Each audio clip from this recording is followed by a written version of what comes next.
afternoon, everyone. My name is Destiny Christian, and today we're going to discuss an important topic. Should kids and teens be allowed to play violent video games? Imagine walking in your child's room and seeing them murdering a prostitute. I know that line is very heavy, and most people would be shocked by it. But if you've ever watched someone play games like Grand Theft Auto or more, you know exactly what I'm talking about. In many of these games, players are rewarded for stealing cars, hurting innocent people, committing crimes with little to no real consequences. My goal today is not to attack video games or video gamers. I actually enjoy gaming myself, as I do it almost every day.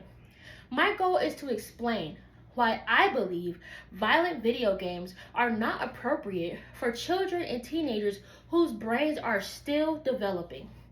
Children and teenagers are still learning how to make decisions, control their emotions, and understand right from wrong. Because of that, what they repeatedly watch and experience matters.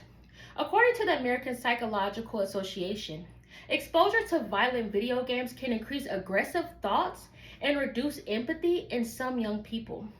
That does not mean every child who plays these video games will become violent.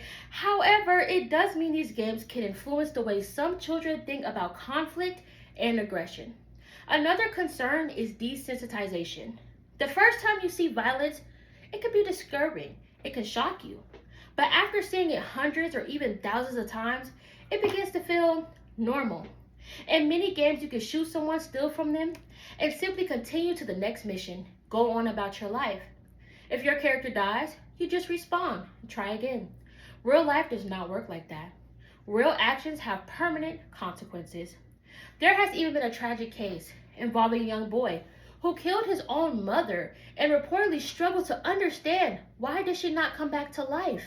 While experts argue that no single video games causes someone to commit a violent act, stories like that remind us that young children can sometimes struggle to separate fantasy from reality. This is why adults must be careful about the content their child consumes. Some people argue that millions of people play violent video games and never become criminals. I completely agree.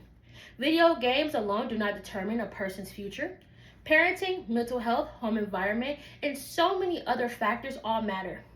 But if something has the potential to increase aggressive thoughts, reduce empathy, or make violence seem normal, shouldn't we at least be cautious about exposing children to that? Thinking about the ratings that already exist, we don't let children watch movies that are R-rated or PG-13 because we understand some content is meant for adults. Violent video games should be treated in the exact same way. Parents should pay attention to ESRB ratings, talk with their children about what they're playing, and set healthy limitations. In closing, this is not about banning video games. It is about protecting children while their minds are still developing. Violent video games can influence judgment, reduce sensitivity to violence, and blur the difference between fantasy, reality for some young players. Parents have the responsibility to decide what is best for their children. The next time you buy a game for your child, don't just ask, is it popular? Is it fun? Ask yourself one question. Is this helping them become the kind of adult you'll hope they'll grow up to be? Thank you.